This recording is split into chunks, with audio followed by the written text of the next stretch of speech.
The question is that the amendment be made. Lindsay Farmer.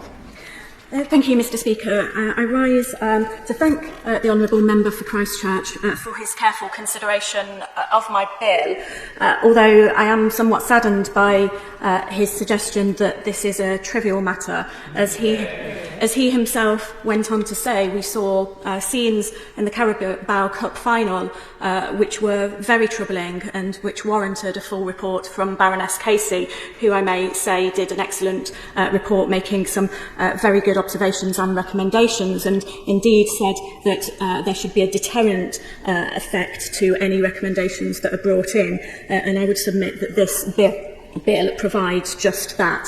And I rise, Mr Speaker, to oppose Amendments 1 to 6.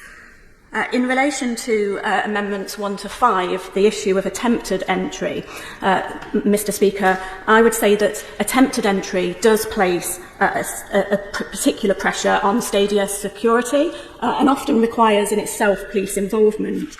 It's often extremely crowded outside stadia, with scuffles, struggles and chases through the crowd when people try to enter without a ticket.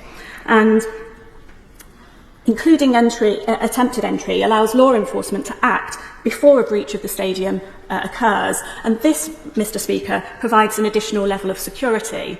Now, I was at the Carabao Cup final this year, Mr Speaker, and I was taken down to the turnstiles by the police, with the policing and safety minister with me as well, and we witnessed tailgating almost immediately when we got down there. But what we also saw was an attempted tailgating incident, and that involved a man, I would say in his 70s or early 80s, standing at the turnstile shouting for help, shouting to the stewards for assistance because there was somebody behind him trying to push their way into the ground. It was frightening for him. He stood his ground, and I pay tribute to him for doing so, but it could have been dangerous. It was indeed dangerous for the level of people that were around. And so I would submit, Mr Speaker, that it flies in the face of common sense to release people such as that, who have a clear intention to get into the stadium.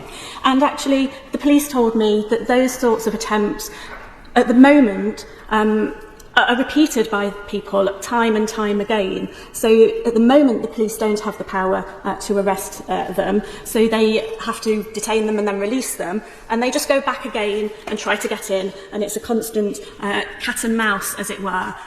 All the time throughout that period, people are put in danger from that action. So, Mr Speaker, to omit attempt as an offence in this bill would take us no further to the current position that the police find themselves in. And my submission, having attempt in the bill, would give the police the best chance at equipping them to deal with this issue and to keep everybody as safe as possibly they can. Mr Speaker, in relation to Amendment 6 regarding the timescale, my understanding, Mr Speaker, is that the bill is designed to come into force via regulation so that that can be aligned with the start of the football calendar, and that will ensure that all relevant organisations have time to prepare, coordinate and train accordingly. And as a Crown Prosecutor for 21 years before I came to this place, I understand firsthand the importance of allowing sufficient time for changes in legislation to be implemented, for staff to be trained, and for proper resources to be put in place by the police, by the Crown Prosecution Service, and most importantly, by the stadium themselves. Of course I will. Way, and of the diligence with which she's been approaching this subject, including having discussed it on several occasions with me. But she says that instead of a date being specified on the face of this bill, the regulations are going to be passed, bringing in the provisions at the beginning of the football season. When is that, please? Is there a particular date? I perhaps misspoke, and my understanding is it's to align with the football calendar rather than the start of the season. I think perhaps the Minister will be able to assist with that in due course. But the start of the football season, we are on countdown to it. My husband, being a season ticket holder himself for Coventry City FC, who is very disappointed that we're on holiday at the start of the football season in August. Obviously, we won't